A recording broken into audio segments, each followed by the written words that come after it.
You know, I reckon about 5 minutes after the first mass-produced vehicle rolled off the production line, whoever the lucky driver was and their passenger had a conversation about a road trip. Where were they going to take it? Where were they going to go? What were they going to see? Because let's face it, how exciting is it to just get in the car and go for a drive? And that's what we tell you to do every week here at Drive. And that is exactly what we're going to do this week. Now, Australia is a big country, and you've all heard the line, big cars for big countries. We'll get to the car in a minute, but I'm betting you that most of the people that are watching, even if you grew up in New South Wales, you don't know what this thing is that's sitting next to me right now. Well, it is the geographical centre of the state of New South Wales. It's a big state. We've driven 6 hours from Sydney just to get here, but this is our starting point. So come with us as we head further west and we chase the setting sun.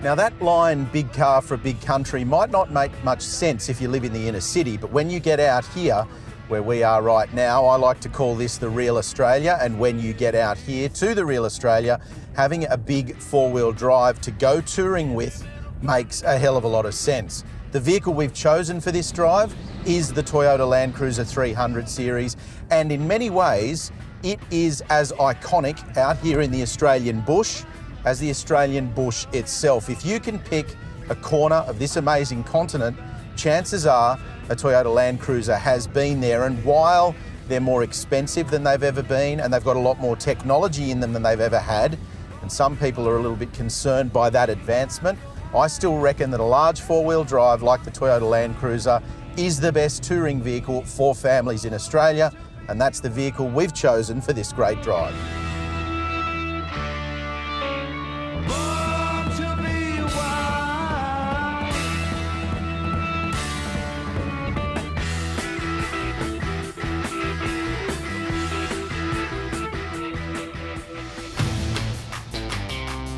There was some conjecture about the direction Toyota had taken with the new 300 series, which signalled the end of the V8 diesel engine. However, the new twin-turbo V6 has proven to be impressive in our initial testing. LandCruiser doesn't come cheap in 2022, with the range starting from just over $89,100 before on-road costs for the entry-grade GX. The GR Sport we're driving here is the range topper and starts from $136,981 before on-road costs. V8 fans might have been concerned, but the new 3.3-litre V6 twin-turbo diesel is a powerhouse. It churns out an easy 227 kilowatts and 700 newton metres and works with a 10-speed automatic. Full-time four-wheel drive and a low-range transfer case ensure off-road credentials are strong. New LandCruiser will tow up to 3,500 kilograms for those of you thinking of hitching up a caravan. The new engine is efficient too. On our drive, we used an average of 11.4 litres per 100 kilometres, against the official claim of 8.9 litres per 100 kilometres. Not bad for a heavy four-wheel drive with this much ability on and off-road.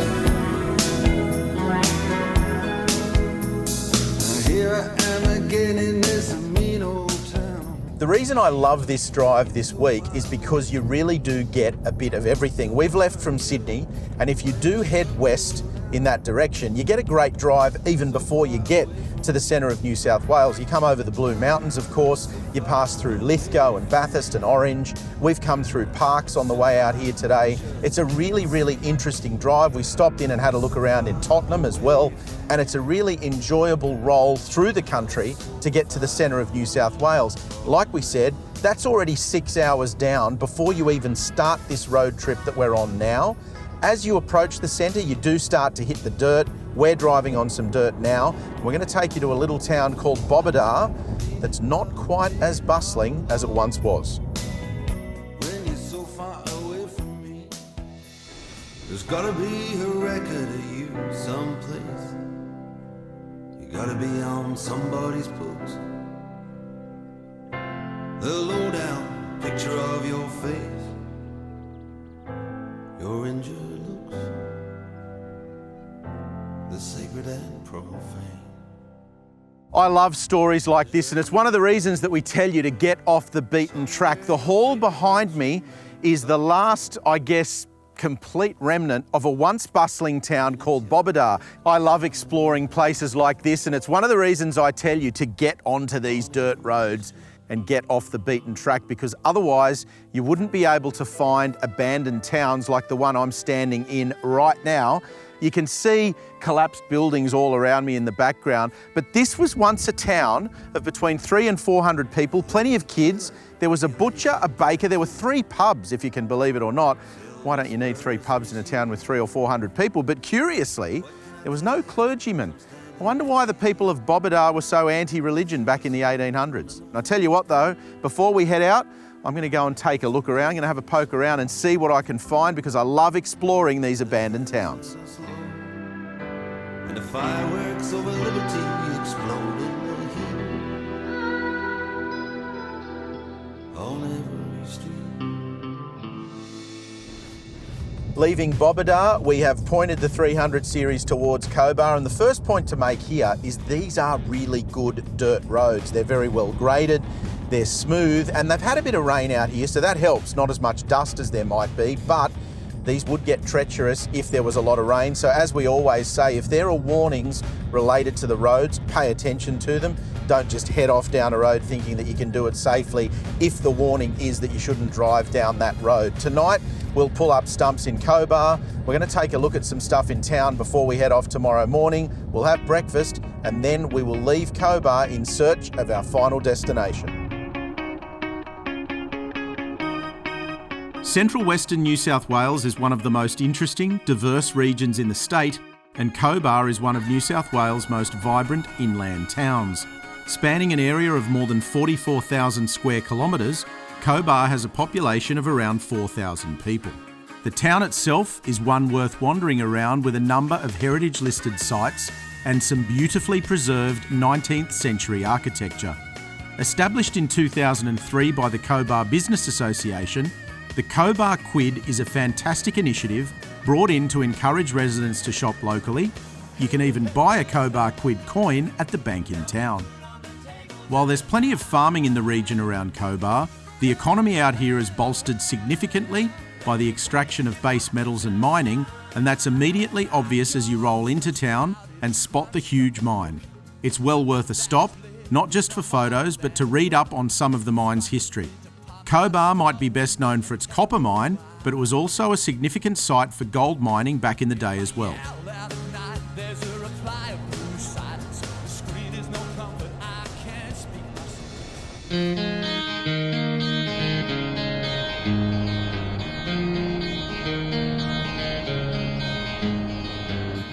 Could you whisper in my ear the things you wanna feel? I'll give you anything. Feel it coming. Do you wake up on your own? I wonder where you are. You live with all your faults. I wanna wake up where you are. So why do we say a large four-wheel drive for this kind of touring activity? Well, first of all, it's the capability of the vehicle itself. This will go anywhere. You can take it on-road, off-road, dirt, sealed, river crossings, climbing up the side of a mountain. You can do just about anything. Added into that as well, it will tow obviously very, very capably. But The next factor that makes a big difference to this vehicle if you go touring in it is the interior space and refinement. It's got plenty of room in it. If you're mum and dad and a couple of kids, this is a vehicle that you can fit everything in really easily. There's plenty of luggage space and it'll do that kind of drive in absolute comfort. And that's a big factor. And that gets to perhaps the most important thing about the 300 series, which is the refinements that they've made. Toyota has told us that they've made this vehicle ride differently, handle differently, behave differently on the road so that it's more comfortable and more capable and something that you can just get in and drive across Australia if that's what you want to do. And while there's plenty of you who are probably watching and you're still thinking that the 200 series might be a better choice, I can tell you that when you get out here on the road, or on the dirt as we happen to be at the moment, this does translate into one of the best touring vehicles on the market.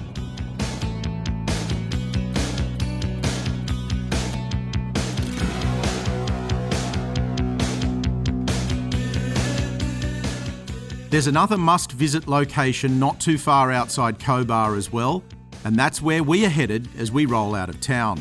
Mount Grenfell is 40 kilometres northwest of Cobar as the crow flies and is a significant visit I've always wanted to tick off my inland travel list. It's a 70 kilometre drive to the Mount Grenfell historic site in the LandCruiser, with the last 30 kilometres on a well-maintained dirt road that you take off the Barrier Highway. Spiritually important and deeply significant for its Aboriginal owners, the Nyampar people, this historic site is home to hundreds of ancient rock drawings of humans, animals and the surrounding environment, depicting all facets of daily life. It's truly awe-inspiring to stand in front of art that is thousands of years old at one of the largest and most important sites in Australia. Incredibly well preserved under rocky overhangs, the paintings surround the park's waterhole. Many are painted using wet pigment applied with either a fingertip or natural brush, and the rocks come to life the longer you spend soaking in the artwork. Another reminder of the historical significance of this site. If you want to connect with our deeply ingrained and incredibly ancient Indigenous history, there are few better ways to do it than by admiring this beautiful artwork.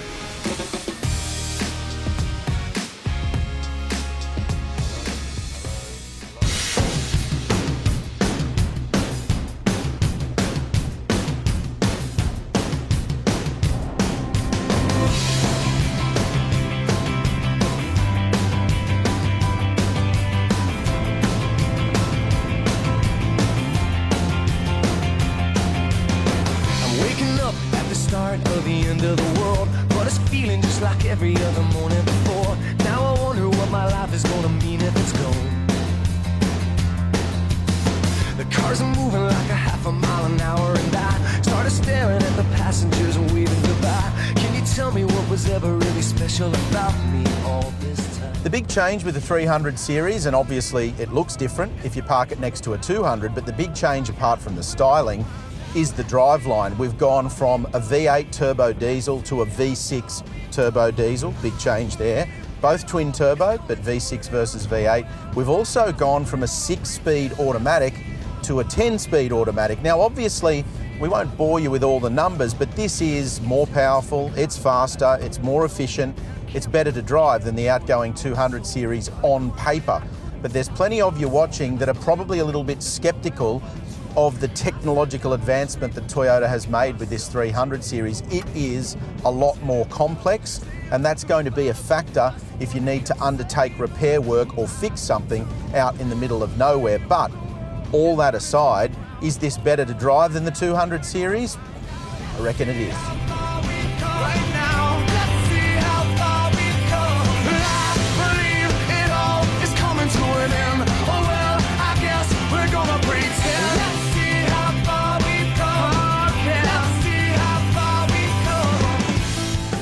This is the Darling River behind me, and rivers like the Darling River are the lifeblood of inland Australia, and this river is the reason that the town of Tilpa exists in the first place. If you come out here, you have to take the time to have a look at it, because this makes up part of the Darling River Run. If you do the Darling River Run, you will pass through Tilpa. It runs from Brewarrina in the north as far down as Mildura south of here and goes past Tilpa. There's a road that basically follows the Darling River south. and it's well worth taking the time to have a look. Now, this is a seriously big river. It's formed in head streams north of here from the Great Dividing Range. It heads generally southeast through Australia, and it covers a distance of just over 2,700 kilometres.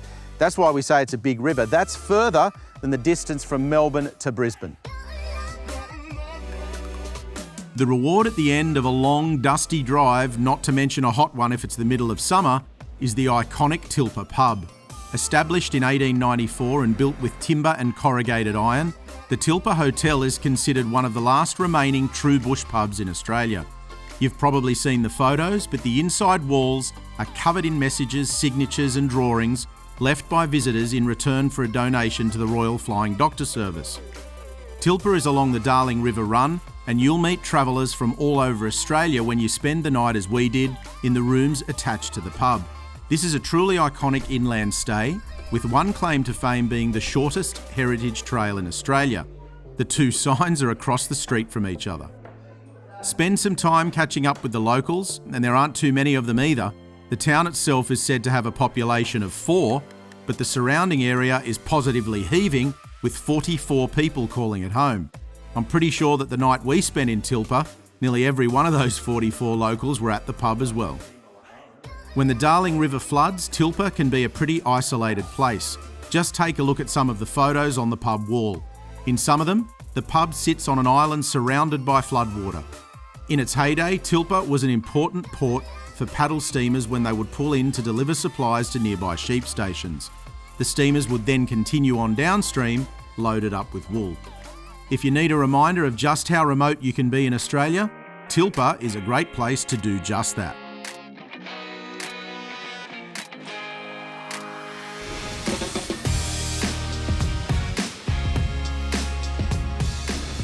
When the days are cold and the cards all fold and the saints we see are all made of gold, when your dreams all fail in the one. Well, what an amazing couple of days out in Western New South Wales. We've gotten to see some iconic inland towns. We've gotten to take a close look at one of Australia's great rivers. And most importantly, I've been able to tick off another iconic inland pub off my personal list that I've always wanted to visit. This has been an amazing journey for us. And I tell you what, seeing those Indigenous paintings up close, that was a pretty emotional experience as well, because you are looking at history that is tens of thousands of years old. And it's yet another reason that we tell you to get out into these areas and do some exploring. They told us weather was coming in, the locals warned us, so we got out of Tilpa. And of course, here we go, the rain started, so I'm sure the local farmers are pretty happy with that. And we're going to keep heading east back to Sydney. Join us again next week for another great drive.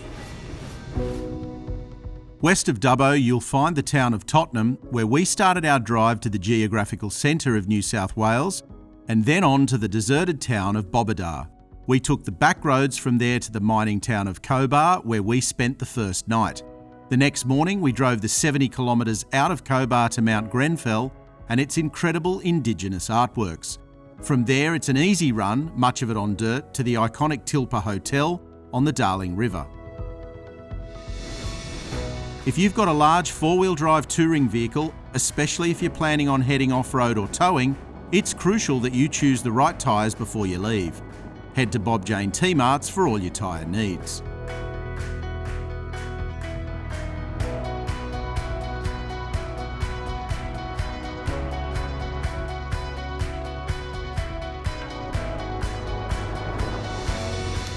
For more information on pricing and specifications, head to drive.com.au. Plus, get all the details for this drive by scanning the QR code on your screen or visiting us online.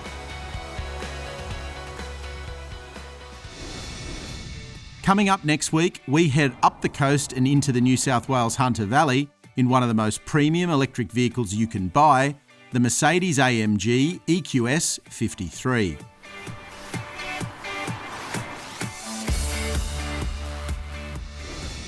Keen to see some of the roads we've already driven? Well, you can download the Roads by Porsche app and perhaps tackle them yourself.